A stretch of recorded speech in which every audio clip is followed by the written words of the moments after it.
Grr. No worry. Tuloy ang laban. Ya iswa, no? Uy. O, ba't di pa sumi-R yung sumi-R? Talagang hindi may number 50? Sumi-R ka na bago ka pa mag 50-50.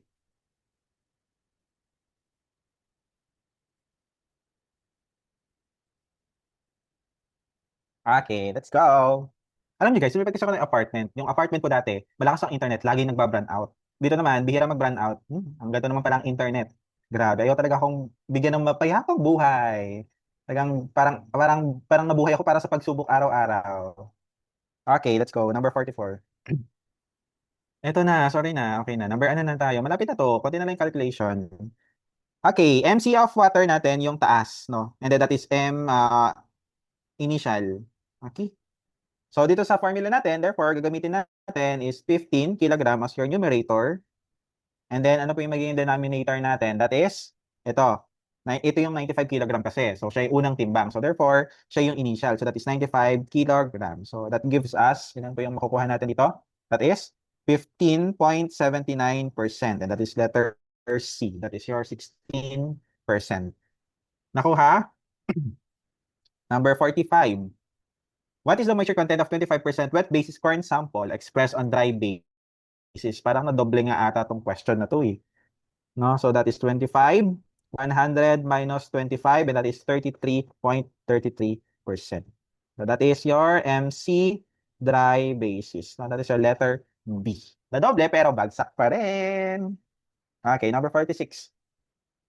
So in general, the drying rate blank with decreasing moisture content. So ano yan? Increase, decrease is constant or fluctuates. That is letter B. No? This is decreases. Okay. So remember, sa movement ng moisture content natin, no? Ang drying rate, ang drying rate ay bumababa habang ang moisture content ay bumababa. Nakuha po ba? Ulitin natin. So ang drying rate po natin ay bumababa as moisture content ay bumababa. No? So dito po papasok yung tinatawag nating concept na falling rate period. Alam ko natanong ko din ata dito sa may dulong part. No? So falling rate period. Kasi sa unang initial stage ng mga grains natin, merong mga tinatawag tayong free loose moisture. Ito yung mga moisture na nasa labas, no, na surface ng mga grains. So kapag pinapatuyo mo yon, no, mabilis talaga yung drying rate sa una. Pero the more na nawawala yung mga free moisture na yon sa may labas na surface ng grains, ang next na stage ng drying nun is yung internal surface ng ating grains. So yung grains ngayon ay magmo-move siya muna sa kaloob-looban niya papunta sa labas, and it takes time. Mas matagal yung process niya. Kaya yung drying rate ay mas lalong tumatagal. Nakukuha po ba yung concept? No, kapag na-reach na yung point na yung drying rate ay pababa, no, ibig sabihin nandun na tayo sa part na falling rate period. Yung moisture content natin ay nagta-travel na from inside of the grains palabas doon sa surface. Na, ako ha? Okay, number 47. What is the percentage moisture reduction per hour if 2-ton mechanical dryer dries paddy from 30% to 60% in 6 hours? So dito, kung actually hindi mo kailangan ng formula, you just have to look dun sa ating questions and options. So remember, yung ating options is presented in percent per hour. So hindi mo pakikialaman ngayon itong si 2 tonelada, no? So sa ibang solution may nakita akong 2 tons na nilagay. Remember, hindi lahat ng nakikita sa questions ay essential. So dito lang tayo ngayon magfo-focus. Meron tayong percent, meron tayong hours. So paano ka makakuha ng percent per hours? Ibig sabihin, i-divide mo, no? So ang hanapin natin is yung reduction per hour. So hanapin natin ilan yung na-reduce mula 30 to 16. So that is 30 minus 16% over 6 hours. And then, ang makukuha mo dyan is letter A. That is 2.3 per hour. Nakuha po ba? Ibig sabihin, kada isang oras, nababawasan yung moisture natin ng 2.3%. Nakuha? Okay. Next, number 48. So, it refers to the ratio between the weight and the volume of grains. Ano naman yung tawag natin dito? It refers to the ratio between the weight and the volume of the grains. That is your letter C. That is your bulk density. So, hindi lang po tungkol sa irrigation ang tatanong ang bulk density ha. No, yung bulk density natin ay also present in area 3. Okay, number 49. So in a floating type biogas digester, ano daw yung component na labeled as number 6? So ang tinatanong is yung part po na ito. So ang tawag po natin dyan ay ano, that is your letter B. That is your fill pipe. So, ang kailangan nyo naman tandaan dito is anong purpose ng gas pipe, collecting pipe, and guide pipe. Yung mga different parts ng biogas natin. Look lang dun sa paes ng biogas. Okay? Number 50. So, it is the process by which the high moisture content of grains is reduced rapidly by heated air to moisture content only suitable for a temporary storage. So the attained moisture content, however, is not recommended for long storage period. So take note of the word rapidly. So alin ba dito yung related doon? So flash, di ba? That is your letter C. That is your flash drying. Pero again, not recommended siya for long storage periods. Okay. Number 50. I have to apologize kasi ang nakalagay ko pala sa tanong ay what is stress? Ay, sorry. Ang nalagay ko sa tanong ay what is tensile stress ata yung natanong pero it's supposed to be what is strain, no? Kasi kung tensile stress po yung ating tinatanong, ang formula dapat diyan is force over area. Ganun po siya, okay? So kapag length yung given dito, no? Iyan yung diyan papasok yung ating strain. So when we say strain, it refers to letter D, no? The ratio of change in length to the original length. So that is delta L over dL. Okay? So that is your strain. Nakuha po ba? Kung bakit mali ako, sorry kung mali, pero hindi ko siya i-bonus. Parang magbabago pa ang buhay kapag nag-bonus pa ako nun. Okay? So, again, pag tensile stress, ang formula natin dyan is force over area. Na kapag strain naman, it is about the length. Change in length divided by the original length. Okay, next tayo, number 52. So, sabi sa number 52, a rod 200 cm long is subjected to an eggshell pull due to which it elongates about 2 mm. Calculate the amount of strain. Ayun, application agad ng ating strain. No? So, strain natin ay ganyan, change in length over L. Okay? So, ang total length ng ating rod is 200 cm. Okay? So, that is equals to what? Dapat same unit to guys. Dapat same unit siya. So, ito na lang i-convert natin to millimeter kasi sobrang liit na to kapag ano. So, that is 2,000 mm. Okay? So, yung naging changes doon sa ating length ay 2 mm. Guys, sabi niya humaba siya ng 2 mm. So, given na yung nagbago sa haba niya is 2 mm. Okay? Pero kunwari, sinabi niya na after in elongates, no, na humaba daw ng 205 mm. Kunwari, ganyan. So, isusubtract mo pa ngayon yung original doon sa final na length niya. Nakuha po ba yung difference? Nakuha? No. Kung bakit bakit ito na agad yung gagamitin natin, bakit ito na agad doon sa taas? No, so ganun yung difference. Again, hindi kayo makakakuha ng tamang sagot kung hindi niyo naiintindihan ang tanong. No? So 2 divided by 2,000 is equals to 0.001. That is letter D. No? So 0.00. Pag kinompute nyo to, ang mga lalabas ay 1 times 10 raised to negative 3. Dapat alam nyo din kung paano mag-analyze ng ganito. Kuwari, negative 3 yan, ibig sabihin imububo ng pakaliwa na tatlo. So 1, 2, and 3. So 1, 2. Then dito na yung decimal, 0.001. Okay? Okay, next tayo. Number 53. Which law is called as elasticity law? Mabilis ba or okay naman? Ayan, explanation natin. Okay, so ito ulitin natin ha. So sabi niya kasi sa question natin ay due to which it elongates about 2 cm. Humaba na siya ng 2 mm. So in-specific niya na yung yung naging haba niya, hinaba niya ay 2 mm. Pero kapag ang binigay is yung final length lang, doon ka lang magsusubtract sa unang haba niya, then yung final. Malinaw? Okay? So, in-specify niya na ito na yung elongation na nangyari. So, 2 mm na. So, 2 na natin ilalagay. Yun na yung changes dun sa length ng original natin. Okay, you're welcome. Okay. So, ano namang law yung tungkol sa ating elasticity? No? So, that is letter, ano po yan? Okay, that is your letter D. That is your Hooke's law. So, saan namang law yung ibang option natin? So, yung Poisson's law natin, no? Ito yung law na ginagamit natin for what? For lateral strain versus the longitudinal strain. Okay? So Poisson's law naman yung ginagamit natin doon. Pag Bernoulli's law naman, ito naman yung tungkol sa relationship ng pressure,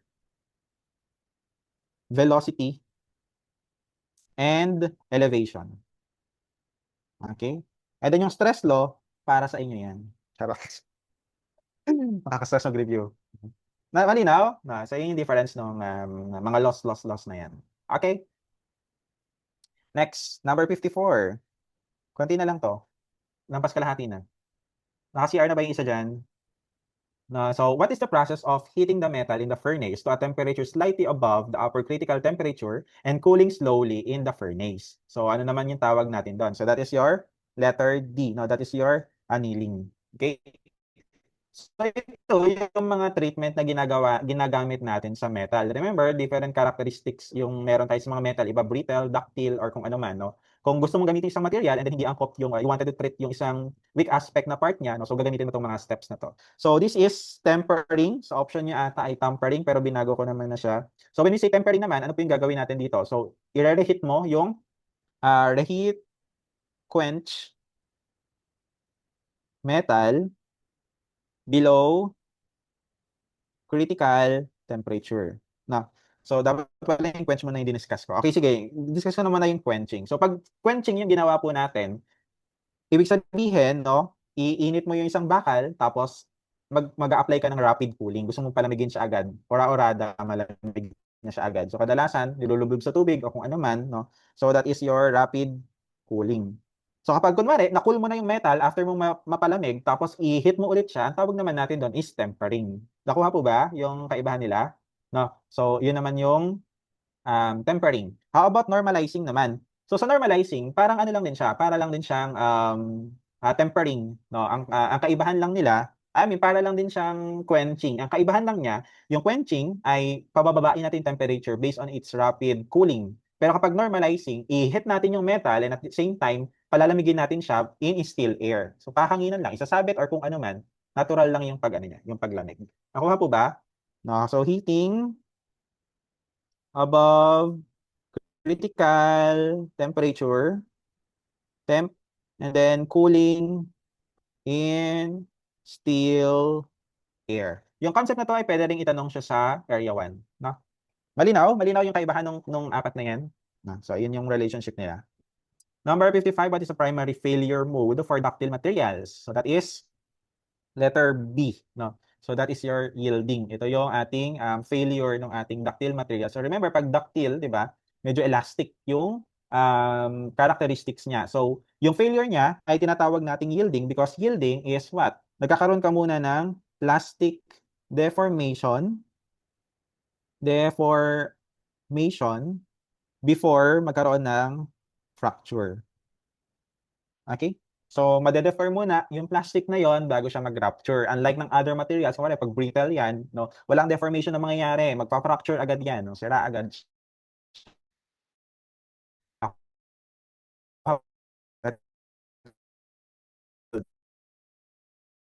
Ay, explanation.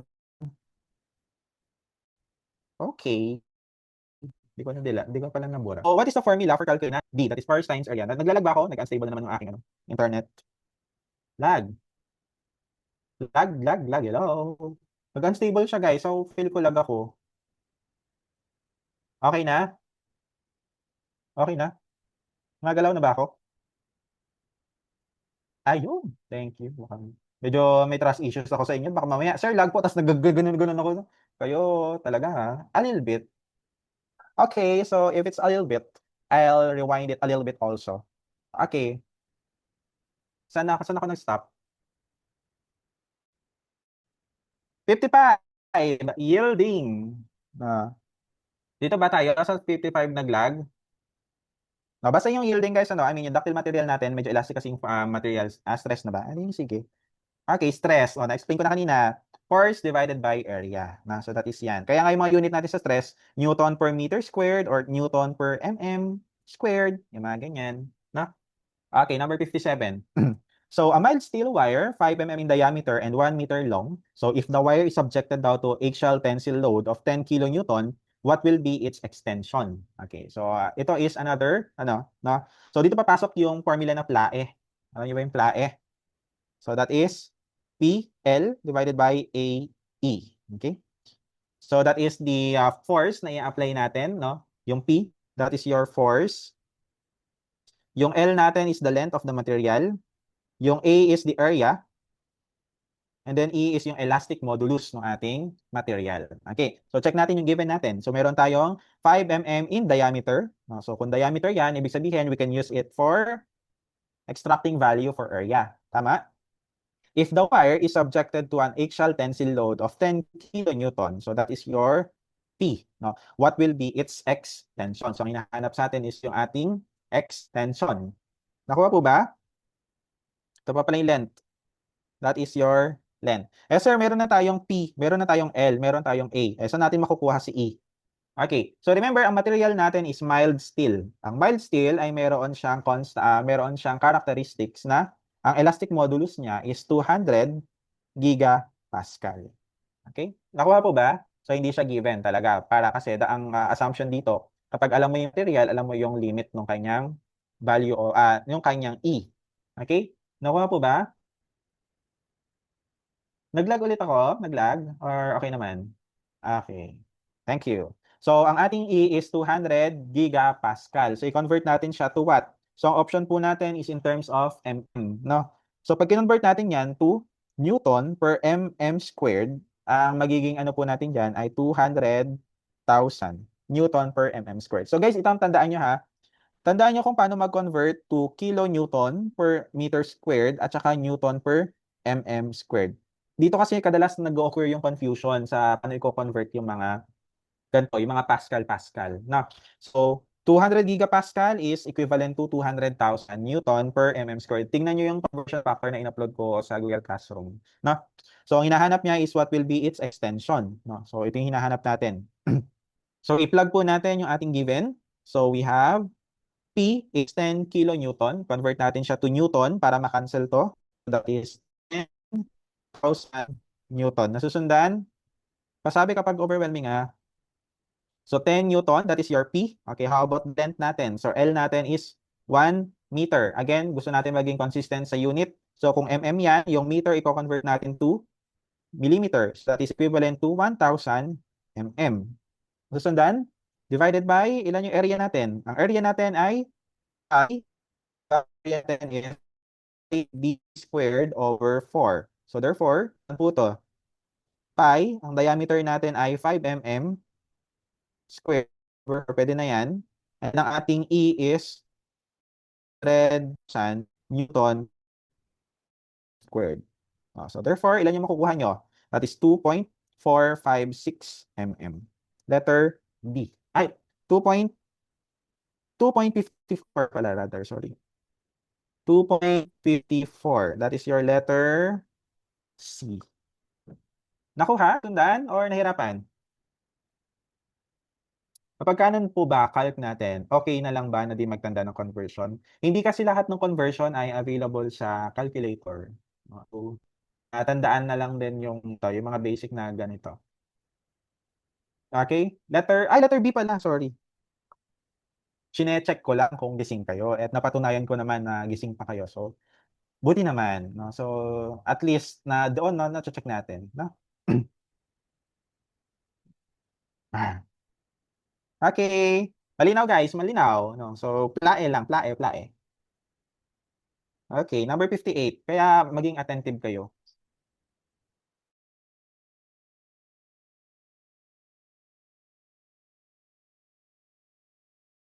Is parts of a said beam. Uniform, zero, minimum, or maximum. So, paano ba natin masasabi? Kapag ang beam natin ay pin and rollers sa magkabilang dulo. No?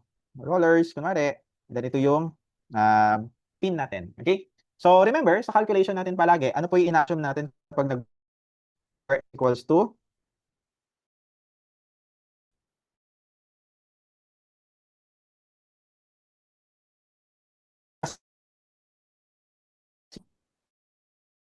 kuwari itong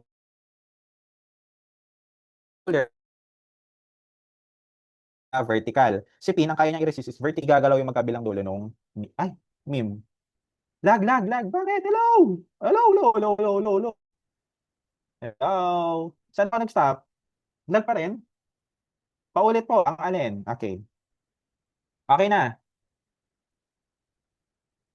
Okay, start sa 58. Okay, sige. Gusto niyo lang makita yung drawing ko eh. Kayo talaga. Gusto niyo lang makita yung mga legendary kong ano, visuals. Huwag niyo nilalait-lait yan. Porque ganyan lang yung drawing ko, mas natatandaan niyo pa yan minsan. Tingnan niyo nga yung mga panganay ko last year. Engineer na't lahat, di pa rin makabubon sa eroplano namin. Okay. Okay na? Pwede na ulitin? Okay. So when we say simply supported beam, no, remember ang ating beam is supported by pin and rollers. So meron tayong beam, no? So kuwari meron kang rollers diyan. Ang rollers, ang kanya lang ang kanyang forces na kayang i-resist is yung vertical forces lang. Kapag pin naman 'yan, no? So ang kaya niyang i-resist na forces is vertical and horizontal forces. So, ang tinatanong niya dito ay what is the bending moment daw at the end supports of what is the bending moment daw dito sa mga dulong point na to. So, that is 0. Ina-assume natin na 0 kasi para hindi mabaklas yung part na to. Okay? So, M is equals to 0. Nakuha po ba? Pag alam niyo mag-solve ng reaction forces sa mga beam, masasagutan niyo yung questions na to. Question na to. Okay? Nakuha? Rollers pala yun. Che, number 59. In which type of stress does a material experience compression while experiencing tension along another? Anong UFO? Okay. Shear stress, bending stress, thermal stress, or axial stress. This is letter B. No? That is bending stress.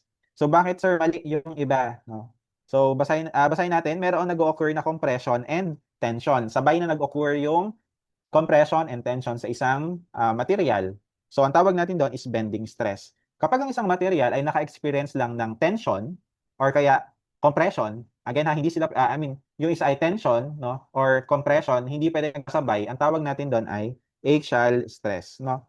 So, ang meron lang tayo ay tension or compression. Yung question natin ay merong compression and tension. So, that is bending stress. Nakuha po yung kaibahan? Nakuha? Okay. So, pag shear stress naman, paulit po. Okay, sige. Ang question natin, ang sabi niya, yung material daw natin ay naka-experience ng compression sa isang axis habang nakaka-experience ng tension sa kabilang axis. So, ibig sabihin, yung material natin ay naka-experience both ng compression and tension. Okay. So, kapag parehas na experience yung material na yon, yung dalawang yon, ang tawag natin doon is bending stress. Nakuha? Pero kapag isa lang yung na-experience niya, ang tawag doon is axial stress.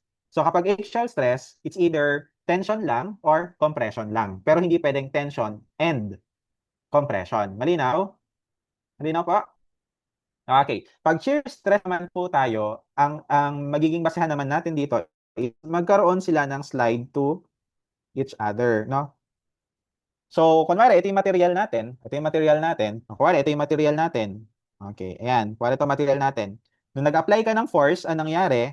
Ito, pumaganto. Tapos yung isa ay pumaganyan. So, ibig sabihin, nahati. Nag-slide sila sa isa't isa. So, ang nag-a-appear naman na stress natin doon is shear. Malinaw? Malinaw po? Shear stress yung meron tayo. Ako ha? Okay. How about thermal stress naman? Pag thermal stress naman, dalawa lang yung nangyayari. It's either expansion or contraction, no? Kaya dito nagkakaroon ng problema minsan, no, sa mga sa paggamit ng mga bars sa mga structure. Di na ko consider yung expansion and contraction. Sa mga daan, ito kadalasan 'tong ginagamit, no? So kunwari, pag thermal stress naman, kunwari kapag pag mainit, kunwari ito yung original size ng ating material, anong metal, tapos mainit, biglang uminit yung panahon, nagkaroon ng lumapad siya, no? So, that is your thermal expansion. Nung malamig naman, nag-shrink yung size niya. So, nagkaroon ng contraction. So, ganito na nangyayari. Okay? So, thermal expand or thermal stress yung related doon. Malinaw? Malinaw po. Okay, number 60 tayo. So, where will the center of gravity of a uniform rod lie? So, saan naman daw, unstable ako guys, lag ba ako? So, saan daw natin mahanap yung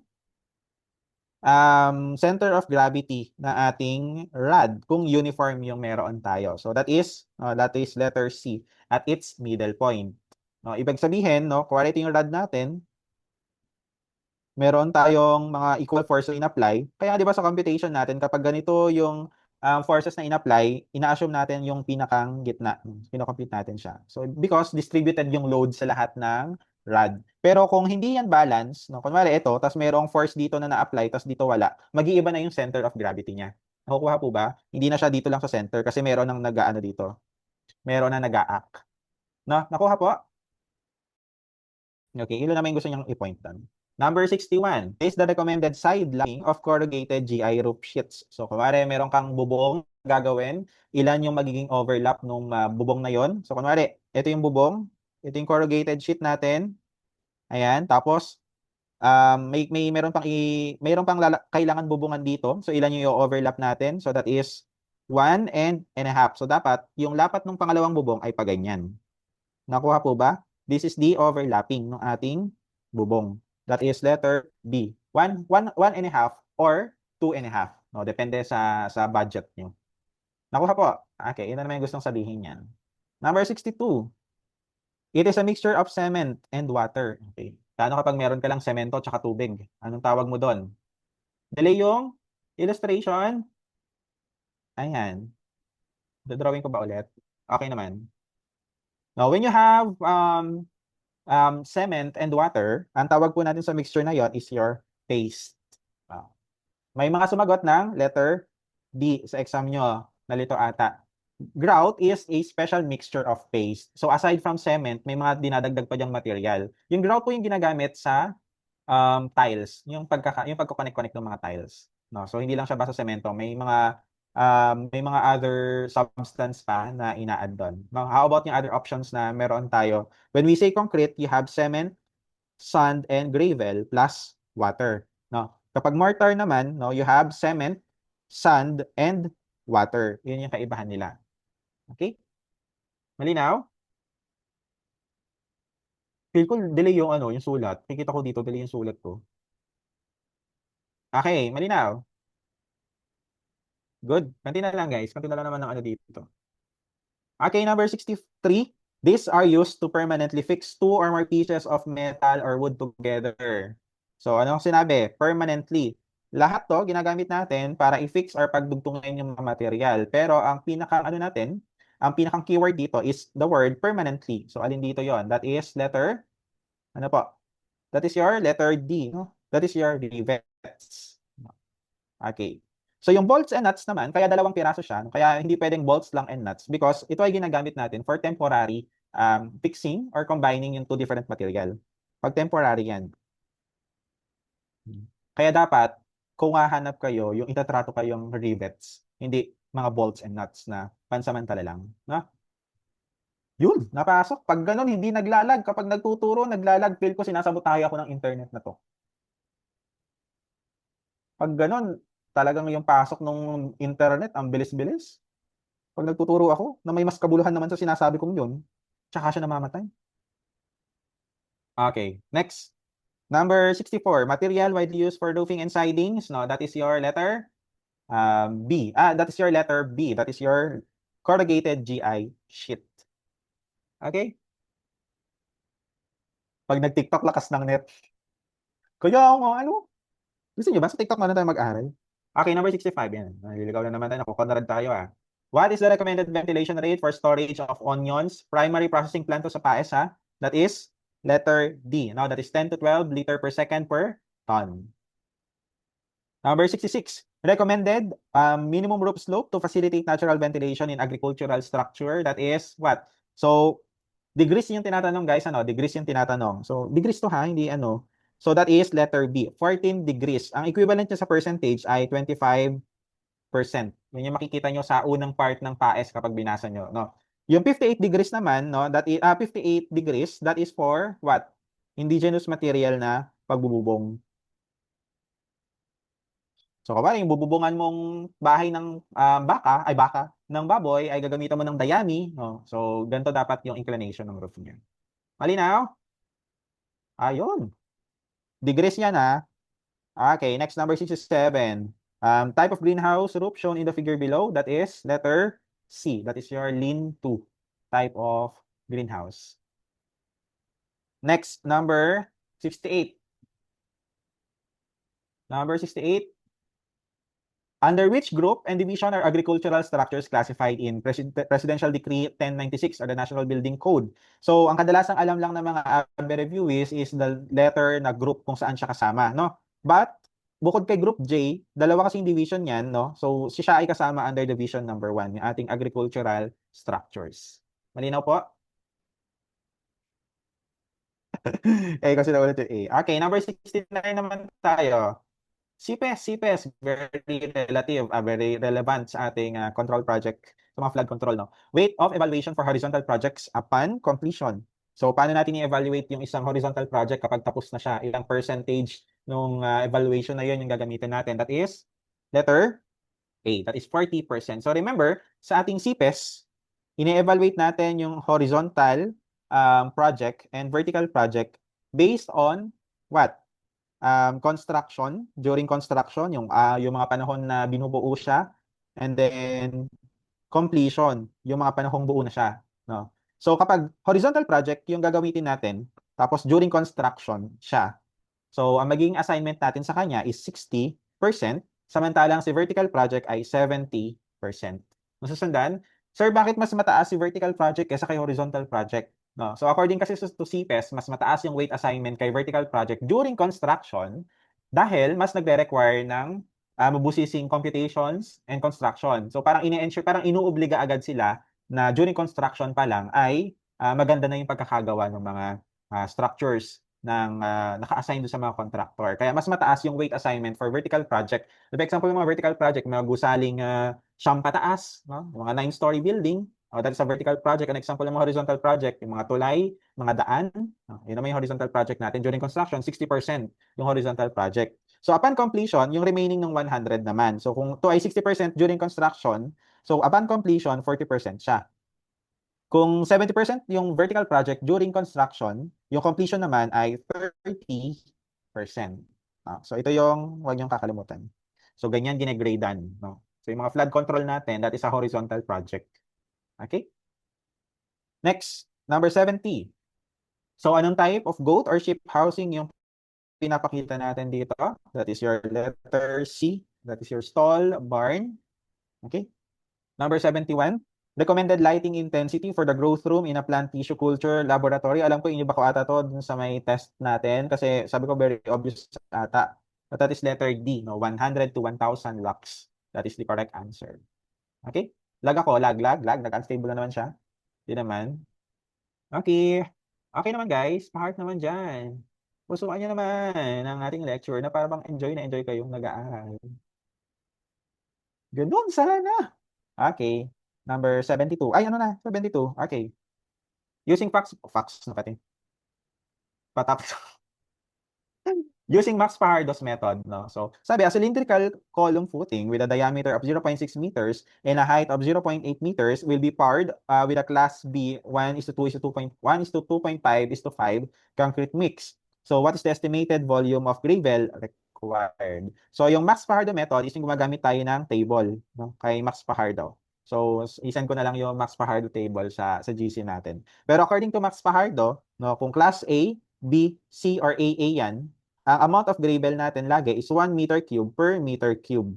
No, ito yung standard kay Max Fajardo sa gravel. Kapag sand naman yan, that is for AA, for A, for B, and for C, that is 0.5 meter cube per meter cube. Yun yung standard na volume sa mga materials na yon. So, tinatanong sa atin is the volume of gravel. So, para mahanap natin yung volume of gravel, hanapin natin ilan muna yung volume ng structure na gagawin natin. So, meron na tayong cylindrical column. So, ibig sabihin, ganito yung itsura niya. Ayan. Nakikita nyo ba? Cylindrical yan. So, meron tayong diameter na 0.6 meter. So, yung part daw na to ay 0.6 meter. Tapos, yung height daw ng column ay 0.8. So, 0.8. Kuwari, realistic na yung drawing ko. 0.8. So, ganyan. So, paano natin malalaman yung volume? So, kung mapapansin nyo, no, meron tayong circle na area. So, hanapin natin circle na formula ng area ng circle. That is pi d squared over 4. Then, meron siyang height. So, i-multiply mo lang kay height. No, ganyan lang. Pi d squared over 4 times height. So, that is the volume na kailangan natin. So, ang volume natin, ng materials natin is pi. Ilan yung diameter natin? 0.6 squared over 4. Tapos, ang height natin is 0.8. So in total, ang total volume ng buong structure ng column na yon ay 0.23 meter cube. Ito pala yung total volume. Ang hinahanap is yung volume ng gravel na gagamitin. So mumultiply natin si 0.23 meter cube kay 1 meter cube per meter cube. So cancel, cancel. So as is lang din, 0.23 meter cube. That is your letter C. Malinaw po? Hindi po ba applicable yung Fuller pag ganyan po na question? Actually guys, namali nga ako eh. Dapat hindi ko babanggitin yung method na to, no? Dapat hindi ko babanggitin yung Fajardo kasi sa actual exam hindi binabanggit kung anong method yung gagamitin mo. Okay? So, pag ganito yung tanong, ang pinakang una yung gagamitin is yung kay Max Fajardo. Kasi sa mga estimates ng materials sa mga professional, yun talaga yung naging basis nila. Pero there are questions um, na na hindi mo papalabas yung value pag ginamit mo yung kay Max Fajardo, then doon ka pala magre-resort kay Fuller's method. Na? So sa mga di nakakaalam, dalawa kasi yung way natin pag-compute ng mga ganitong materials. So Fuller's and Max Fajardo. Again, hindi binabanggit sa exam anong method yon, no? So pero ang unang nating default na technique is Max Fajardo. Pag hindi lumabas kay Max Fajardo, kay Fuller's. Pag hindi pa rin lumabas ka na. No? Ipasa mo na yung exam mo na yan. Ano sa mani? Na. Okay. Number 73. Oh my God, konti na lang. Alam nyo, ang sarap magawa ng exam, pero kapag i-ratio ng ganito, sobrang haba. Parang feel ko nasa inyo pa rin yung huling halakhak. Okay. Next. Number, pero okay lang. Okay lang kung mahirapan. Huwag lang kayong mahirapan sa board exam. Ganun ko kayo kamahal. Number 73. A log is 18 feet long with a small end diameter of 16 inches. What is the board foot estimate? So kung mapapansin nyo, dalawa yung ating, hindi naman pala dalawa. Hindi pala ito yung tricky question. Okay. So gagamitin na natin yung formula. So sa board foot na computation, dalawa yan. Dalawa yung paraan, no? Kapag ang material natin ay na-chop-chop na, kunwari, ganito yung itsura ng material natin, no? So ang formula na gagamitin mo is yung may length times width times thickness over 12 na formula. Pero kapag ang material natin ay log, yan, yung yun,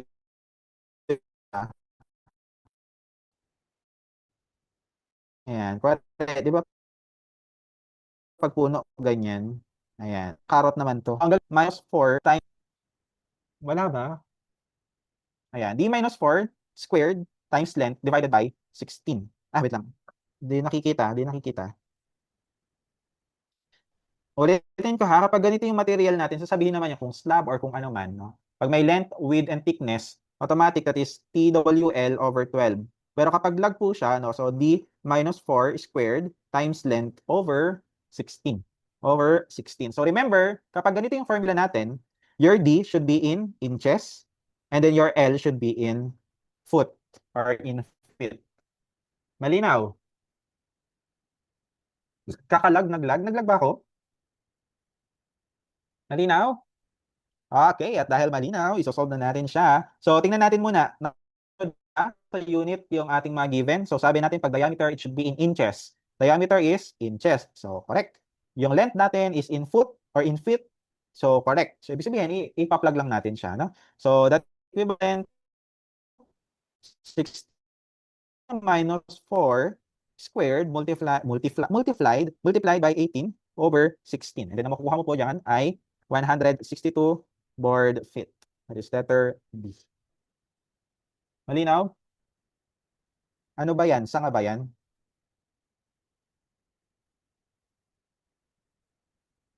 Bedma?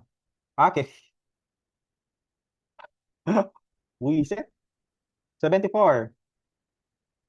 A water pump engine weighs 2,500 Newton and operates at 1,800 RPM. So what is the required weight of its concrete foundation? Okay? So hinahanap po sa atin is the weight ng concrete foundation. So that is weight of foundation is equal to 0.11 times force square root of the RPM or dN. So ito yung formula natin dyan. Okay? So ilan po ba yung meron tayo dito? So meron tayong, so remember guys, yung option natin is in terms of kilogram.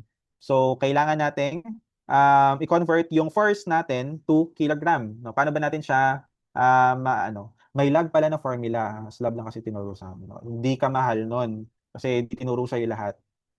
Hayaan mo, lahat ng pagkukulang nila pupunan ko. Hindi nila naturo yung slab, tuturo natin yung ano, yung log, no? Okay, next. 0.11, no? 0.11. Ilan yung force natin? 2,500 Newton, no? So, that is Newton. So, Newton, wait, ano ba yung ano natin pag Newton? Pag Newton, di ba? That is kilogram meter squared per second squared. Okay, yan yung ating Newton, yung breakdown ng Newton. Para makuha natin is kilogram, kailangan natin siyang i-divide kay gravity. That is 9.81. No? Square root of Newton natin, RPM natin is 1,800 revolution per minute. Okay? So therefore, your weight of foundation is equivalent to what? 1,189.32 kilogram. And that is letter A. Malinaw ba, guys? Squared mo ba talaga yung meter squared? Pag Newton, di ba? Or hindi? Pag gravity, okay, edi sige. Basta yan, mako-convert natin si Newton ng kilogram lang. Guys, yung 0.11, ito yung direct, ano natin direct conversion na natin yan. Okay? Paulit please. Okay, sige, ulitin natin. Oh. Again, ang formula natin ay weight of foundation is equivalent to 0.11 force square root of the n. Okay? Yung F po natin ay ito, no? Pero it should be in terms of kilogram. So, magiging 0.11 yung 2,500 Newton natin para maging kilogram, 9.81 sa gravity. Okay? Yung square root of n natin is the RPM, that is 1,800 revolution per minute. Kaya guys, may 0.11 kasi ito na yung pang-direct natin na conversion para hindi na natin i-change pa to sa kineme-kineme. Nakukuha? Nakukuha po ba? Okay, so that is na 1,190 kilogram. That is your letter A. Okay? Malino na? SI lang po talaga siya compatible. Yes, ito lang siya. Okay. Okay na. Sige. Number 75. Okay. Actually, alam nyo, ito yung kadalasan nakakalimutan talaga yung mga basic na ano. Kaka-overlook natin sa mga mahihirap na tanong, nakakalimutan natin yung pinakang foundation ng mga concept. Okay? So, convert daw natin si degree Celsius to degree Fahrenheit. Ano yung formula natin? To degree Celsius to degree Fahrenheit. That is equivalent to degree Celsius multiplied by 9/5 plus 32. Okay? So, ito po yung conversion formula natin from degree Celsius to degree Fahrenheit. So, that is equivalent to what? Meron tayong 267 times 9/5 plus 32 natin ay plus 32. Plus 32. And that is equivalent to 512.6 degree Fahrenheit. It's your letter B. Malinaw? Again, hindi ko in-explore kasi guys yung sa calculator. Kasi ang alam ko, may memoryahin mo pa kung pang ilang pipindutin siyang mga ganon-ganon. So, ayoko nang magmemorya ng ganon. Tsaka kapag minemorya nyo tong mga ganito, magagamit nyo siya hindi lang sa area 3. Okay, next. Number 76 tayo. On the psychrometric chart, a cooling and humidification process appears as a line that is blank. Okay, so tingnan po natin. So ano ba yung itsura ng ating psychrometric chart? No. So we have here the NUS, North, East, West, and South. So yung ating North and South, ito ay tungkol sa, this is humidification. This is the humidification. Ibig sabihin, yung moisture content ay binabawasan natin pag dehumidification. Pag humidification, tinataas natin yung moisture content. So yung ito naman is cooling, and then ito naman ay heating. No? Again, pag nangaliwa, nanlalamig, no? So cooling. So ang tinatanong niya ay, ano daw yung itsura ng line kapag ang process na nagte-take place ay cooling and humidification. So punta tayo dito sa atin. We have, what? Baliktad pala. This is the humidification sa taas naman. That is, yung cooling natin ay pupunta kay west. Dito po yung travel natin kay humidification, kay cooling. Okay? And then si ating humidification naman ay pataas. No? So ibig sabihin, ito po yung direction niya. Nakukuha? Ang direction niya is northwest. Upwards to the left. That is letter C. Nakuha guys? Nakuha po ba? Malinaw? Ito na tatandaan nyo. So, kailangan hindi nyo lang mapagpalit guys yung north, east, west, south. Tandaan nyo lang yung salitang news, no? So, ganun mo siya ano, N, E, W, and S. Malinaw po ba? Okay, so that is letter C. Okay, number 77, value of Stefan Boltzmann. Ano po ito? That is letter A. That is 5.67 times 10 raised to negative 8 watts per meter squared, Kelvin raised to 4. Okay? Number 78. Konti na lang to. Hold on. The maximum current that a conductor can carry continuously without exceeding its temperature rating is called, this is a recalled question, that is letter B. That is your ampacity. No? So remember, yung ampere natin, ano po yung minemeasure niya? Ang minemeasure ng ampere natin is current. No? So ang hinahanap is maximum current. So ibig sabihin, what is the capacity ng ampere na meron tayo? Nakuha po ba? That's your letter B. Okay, number 79. Which process assumes a no heat exchange with the surrounding?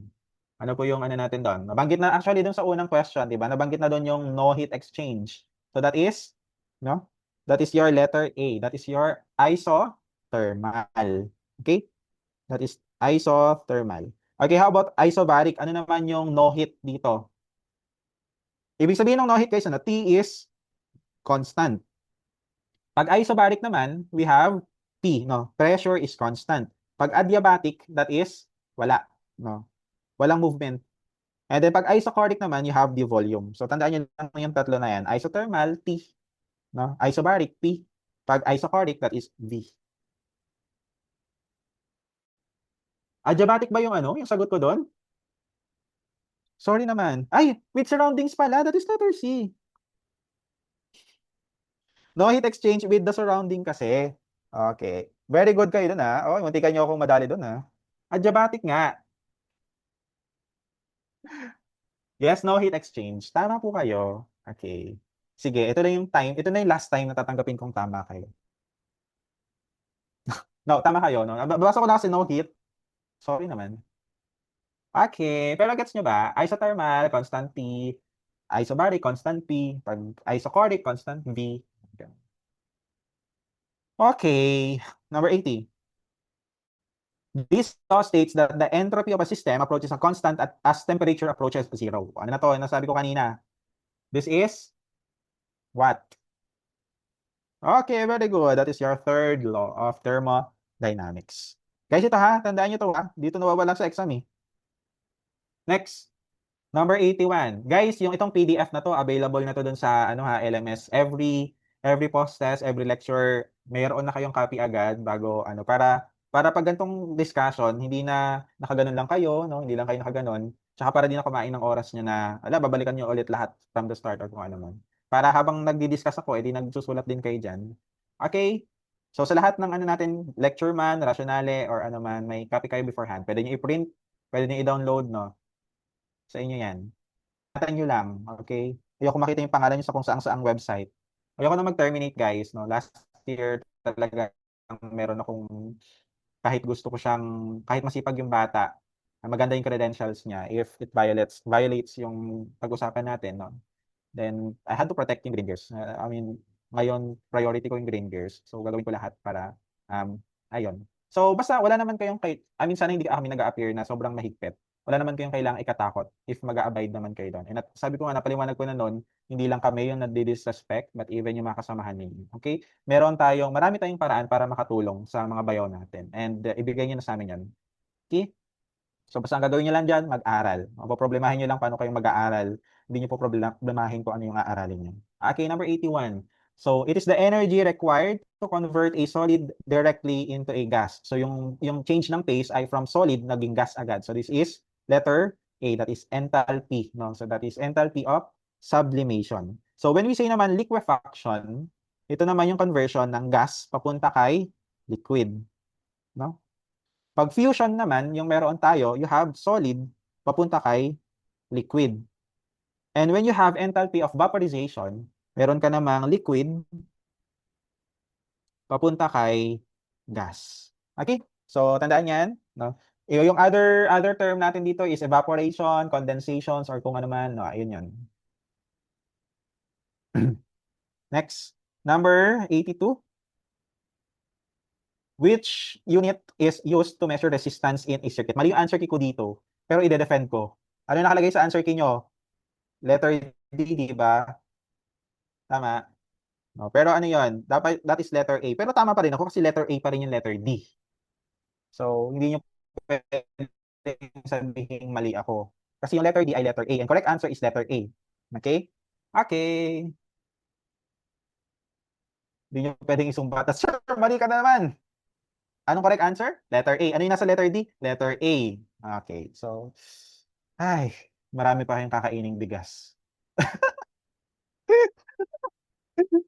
Sabi rin so, tantado ka, sir. Tantado ka din. Joke lang. No, but that is letter A. You know, ito, ohms yung correct answer pag resistance. No? Ohms yan. So, yung W natin is for power.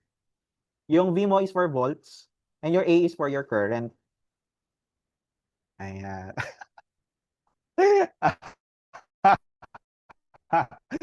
Di ba? Hindi nyo pwedeng ano sa akin yun. Tanong ko nang marami ang kakamali dito. Which of the following is the correct expression of Ohm's law? So, alin dito yung correct expression ni Ohm's law? So, ang alam natin, no? Ang alam natin, lahat ito ay Ohm's law. Basta, lag din. Ayan, hindi na ba? Hindi na ba lag? Hello? Hello? Hindi na lag? Okay. Di na lab? Di na lab? Di na lab? Okay, sige. Di na pala lab eh. Okay. So, ang misconception kasi, no, tinitingnan natin na lahat ng equation na to is Ohm's law. But, no, yung law ginawa ni Ohms, oo, kasi law nga niya eh, di ba? Ay letter D, no? In-explain lang niya that the current, no, is directly related to volts and inversely, and has an indirect relationship with resistance. Yung other na nakikita natin na I is equals to PD, R is equals to PD, or I is equals to RV are just derivation ng ating Ohm's law. But yung totoong expression ni Ohm's law is letter D, no? Current, in terms of current po, no? Okay, next, number 84. It is the heart of the compression of refrigerator. Sabi, buti pa yung refrigerator, sir, may puso. That is what? Na letter B, compressor. Okay? Oh, last 15, guys. Yung kare-kare kong ulam naging kawe-kawe na. Ang tagal na. Yung kare-kare ko naging kawe-kawe. Number 85. So in transformer, two coils are wound around a common iron core. What is required for the transformer to operate properly? So ano din? May basher ako sa chat. Ano rin kailangan dito? That is for letter D. No? So ang kailangan po natin is your alternating current or your AC source. So remember, guys, yung ating transformer ay nagre-required siya ng change in magnetic flux. Magnetic flux. No?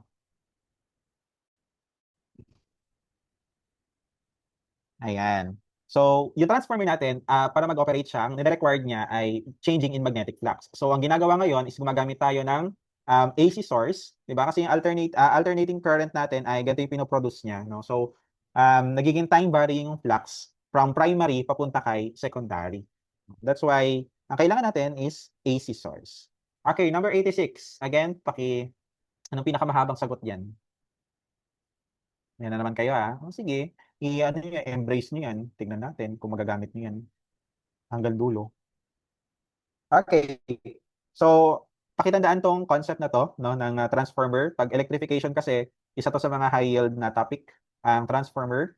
So, sabi, a transformer on a power pole steps down the voltage from 10,800 volts to 120 volts. So, if the secondary coil contains 360 turns, how many turns are found on the primary coil? So, sa ating transformer, tatlo yung magkakarelasyon diyan, no? So you have volt. In terms of volt, that is primary over secondary. In terms of the number of turns or the N, that is primary over secondary. And in terms of current, that is secondary over primary. Okay? Ito lang yung tatandaan yung formula sa ating current. So ang given natin dito ay voltage and then the number of turns. Ibig sabihin, itong dalawa na lang na to yung gagamitin natin.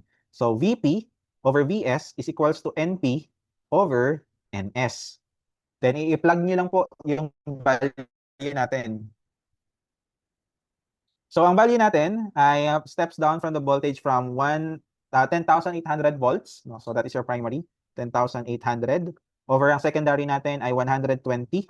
Now, ang sabi, if the secondary coil contains 360, so this is the secondary. Ito yung may value. No? So 360, what is the primary coil daw? So hanapin natin is yung NP. Shift solve lang naman yan. 10,800 over 120 is equals to X over 360. NP is equals to what? 32, parang naiba yung ano. Tama. 32,400. Nasundan guys? N is the turns. Ay,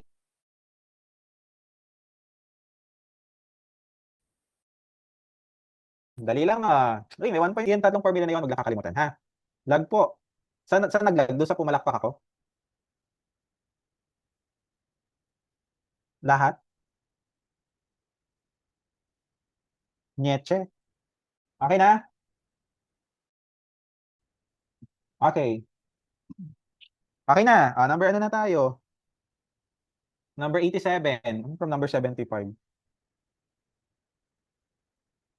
Okay, number 87. If a 15 ohm resistor is connected in parallel with a 30 ohm resistor, what is the equivalent resistance? Okay? So, pag parallel connection, wait lang. So, 'di ba sa ating electrification, meron dalawang connection, series and parallel.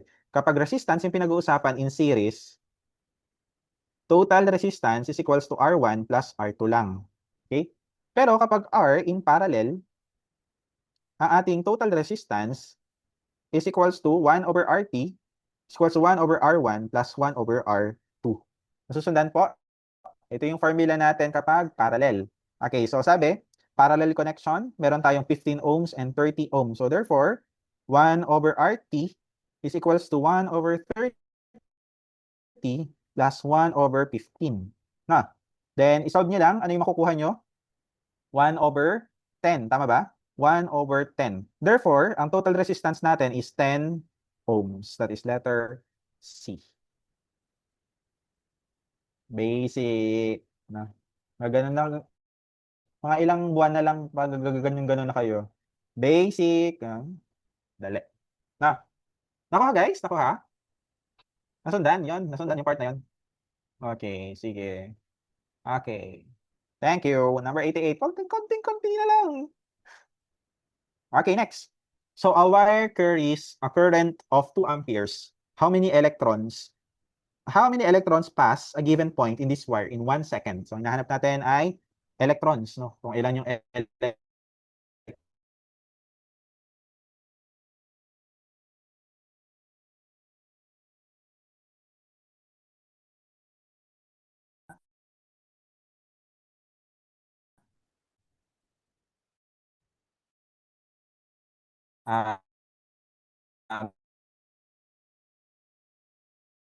tayo. Okay? So remember, is equals to Q over the electric charge. O, nabanggit natin kanina. Ay!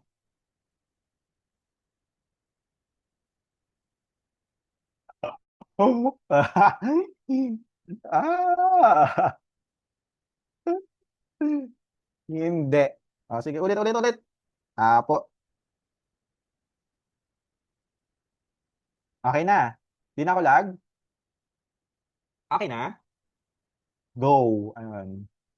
Okay. Sige. Ulitin ko ha. So, charge natin, ang kanyang charge ay 1.602 times 10 raised to negative 9. Okay? Ito yung ating electric charge. So, in finding the number of electrons, ang formula natin is Q over E. Ano sundan? Okay? So, sabi natin kanina, yung Q natin ay mako-compute by using what? Current and the time. Tama? Nakukuha? Nakuha po? Okay. Admin, gawa kayo ng PubMat sa Green Gears. Donation ka mo sa internet ko.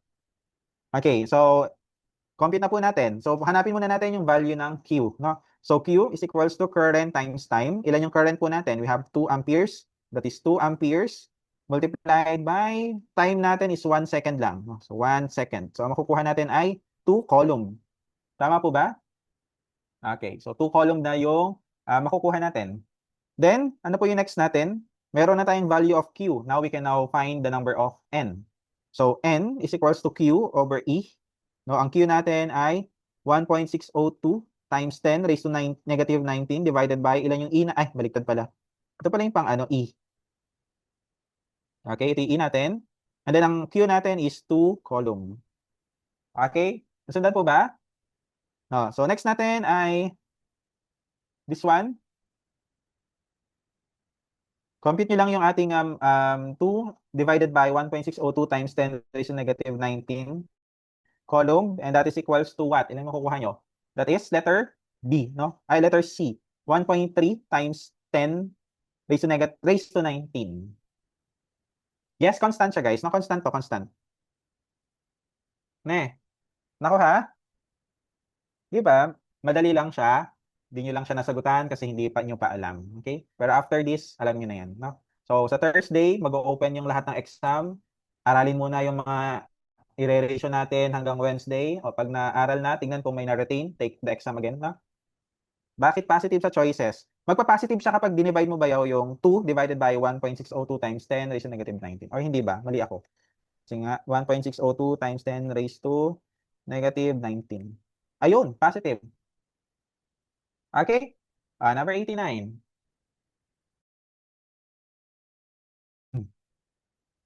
89. A metal wire has a length L and a cross-sectional area A. Which of the following is the resistance of the wire directly proportional to?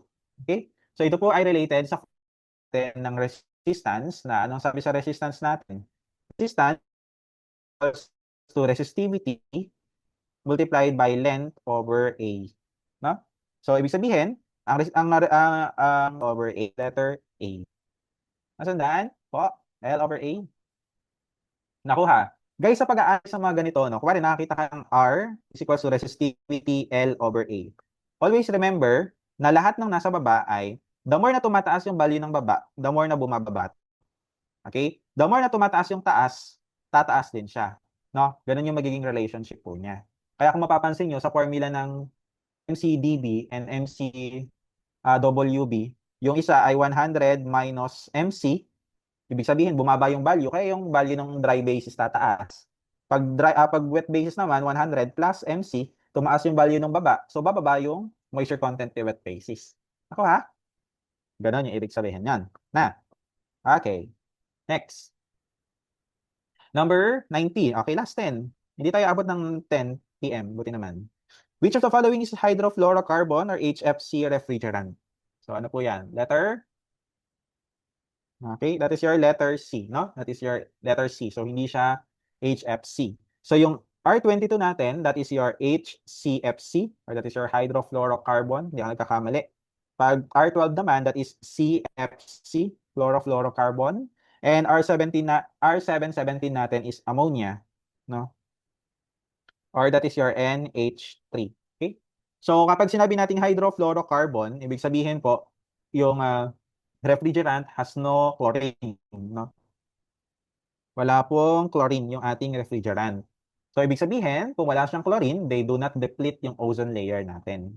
No? Pero, hindi porket hindi siya nakakapag-deplete ng ozone layer, ay wala na siyang epekto sa environment. Meron pa rin, nakakapag-contribute pa rin siya sa global warming.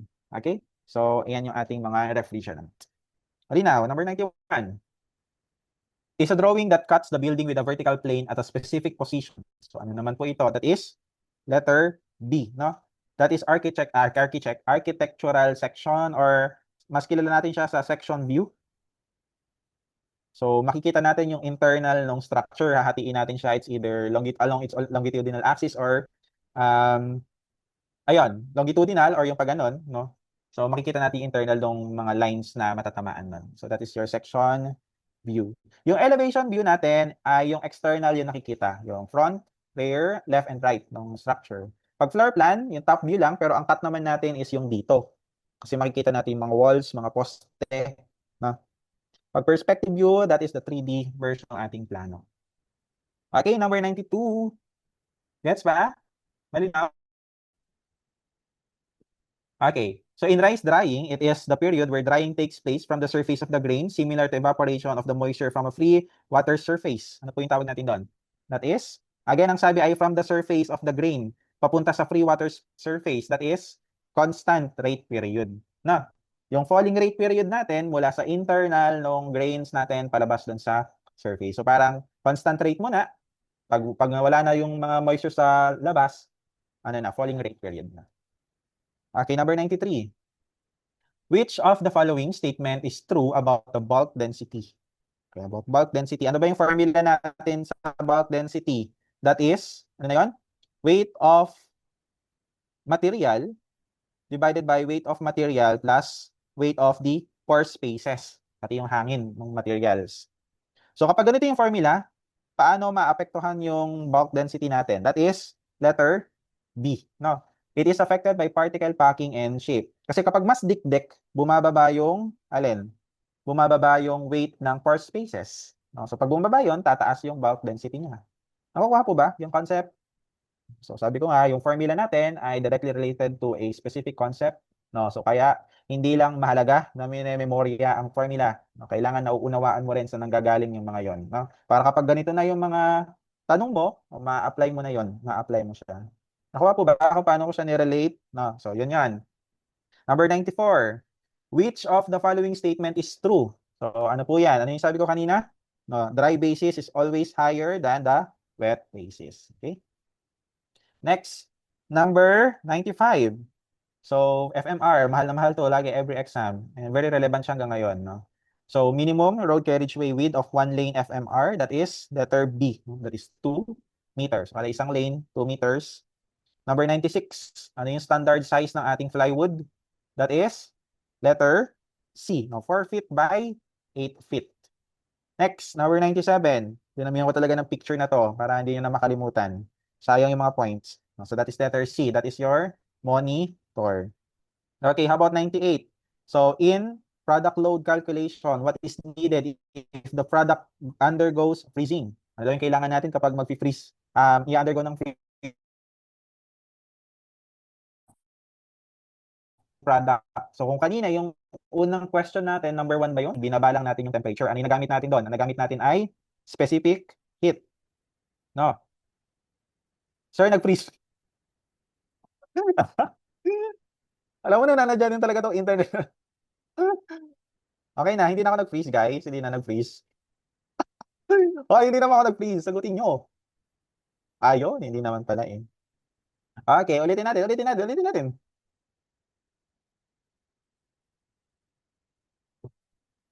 Okay. So, balikan natin yung question natin kanina para mas ma-appreciate nyo, ha? Ito. Asan na yun? So, na may can. Ito, ayan, no? So, kung mapapansin nyo, hindi siya nag-undergo ng freezing point, no? So, ang ginawa lang niya, binabalang yung temperature from 32 to 77. Ano po yung nagamit natin? Ang ginamit natin ay specific heat. Okay? So, specific. So, kanina, ang tanong naman ay, ano din gagamitin kung yung product load natin ay mag-undergo ng freezing? So, remember, yung ating specific heat, ang binago lang niya is yung ating temperature. So, pag nag-undergo ng freezing, gagamitin natin si latent heat, no? Yung temperature niya, na kunwari yun na lang yung tubig. Yung tubig ay 14 degrees Celsius kunwari. Tapos, gusto natin siyang i-freeze. So, yung temperature na bababaan niya ay 0 degrees Celsius. So, ang gagamitin natin dito is your specific heat. Ngayon, ito ay water pa rin. Kapag gusto natin yung 0 degrees Celsius na water, ay mo-convert to 0 degrees Celsius na ice or solid, no? Ang kailangan natin dyan is your latent heat. That is your letter C. Kaya parehas sila dalawa ay kailangan. 260622, paulit po number 3. Okay. After ko mag-discuss, umalis lahat, 260622, open cam, ituturo ko lahat to. Ha? Mula number 3 tayo. Okay, sige, pagbibigyan kita. One-on-one kami guys mamaya ha, 1v1 kami. Umalis lahat pagkatapos mag-diagnostic exam, okay? Nada mo na yung, yung camera mo, 0622 ha?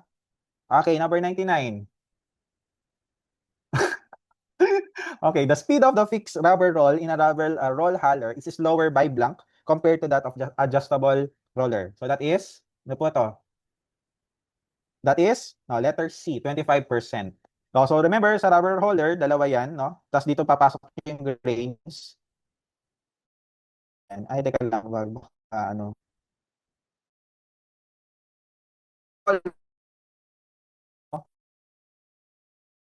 Tapos, pati mag-range. Ayan, so pataas. Yung isa naman, mabagal ng 20. Difference na 25% yun lang. Okay? So, kaya kunwari, kung ang tinatanong sa'yo ay, yung mas mabilis na speed daw ay 100 RPM, ilan ngayon yung magiging speed nung mabagal? So, hanapin mo yung 25% nito, no? So, that is 25%, and then i-minus mo dun sa 100, therefore 75 yung mas slower. Nakuha po ba? Okay. Asa na? Nawala na ata yung ano. O, sige, asa na yon? Nawala ka ha? Number 96. 4 feet by 8 feet lang. Plywood lang. Okay, number 100. Last item, no? Minimum heating efficiency, heating system efficiency. Guys, mag-ingat dito ha. Dito nagka-problema last year yung mga anak ko eh. Napagpalit-palit nila yung drying system kineme, no? May mga heating pa yan, no? Maraming efficiency kasi itong mechanical air dryer. But this one is 50%. Okay? Ayun. Tapos. Congratulations everyone. Natapos tayo ng 9:49 p.m. May ano pa yan, may commercial pa ng internet. Talaga naman. May isa-send nyo po ba itong may sagot? Hindi. Nadala na ako last year. Hindi na nakikinig yung iba. Tsaka mas okay na kung kayo na magsulat mismo. No? Mas mataas yung retention rate kapag kayo sa inyo mismo nang galing. Anyway, pag pinanood nyo naman to, nandito naman lahat yan. Na, pa-drop down ng attendance. Okay, thank you everyone for showing up. Ang dami pa rin natin, 576, no? So, iniiwasan namin talaga mag-overtime, guys. Kaya nga, as much as possible, maaga, on time tayo lagi nagsisimula, no? Kasi, iniwasan mag-overtime to respect everyone's resting time, though, wala, may masasakripisyo talaga tayo, no? Pero, thank you still for staying, and I hope marami kayo natutunan. Diagnostic exam pa lang to, may ilang buwan pa tayong pagsasamahan. I hope kung gaano kayo enthusiastic ngayon, ay ganun mag-stay yan hanggang dulo. Okay? So, again, do not be discouraged by your scores. No? So, nasa starting point pa lang tayo, wala pa tayo sa kalagitnaan. So, give yourself some credit for at least braving the exam. No? Marami pa tayong bubunuing questions. Okay? Okay. So, sige. Umalis na ang lahat. 0622, humanda ka na. Babalik kay number 3. Sige na, iwan nyo na kami.